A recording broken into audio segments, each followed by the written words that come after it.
ថ្នាក់ទី3ភាសាខ្មែរមេរៀនទី46សុជីវធម៌តាមទីសាធារណៈចម្រៀងលំនាំបទកន្ទប់ម៉ែមួយអោមិត្តអើយប្រងស្រីត្រូវចេញគួសំរាំងទាំងអោមិត្តអើយប្រងស្រីត្រូវចេញគួសំរាំងទាំងមិនត្រូវដើរឲ្យពៀប៉ាំងឬក៏ជំនាងស្ត្រីមានផ្ទៃពួងមិនត្រូវដើរឲ្យពៀប៉ាំងឬក៏ជំនាងស្ត្រីមានផ្ទៃពួងពេលមិត្តឃើញចាំងជរីក្រំគ្រី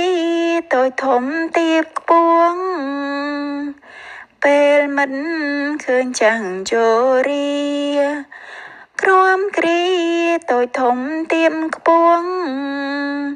មិនគួរមិនសមធ្វើសងប៉ាំងពាល់គេទៅយួងនាំឲ្យថ្នាំង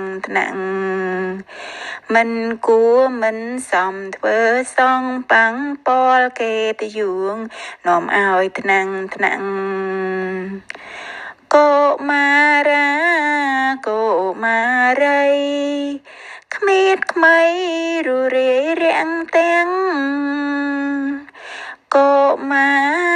រាកុមារីក្មេតក្មៃរੂរាយរាំងទាំងទើបក្លាយជាពលរដ្ឋម្នាក់មានសុជីវធម៌ក្នុងសង្គមខ្មែរទើបក្លាយជាពលរដ្ឋម្នាក់មានសុជីវធម៌ក្នុងសង្គមខ្មែរ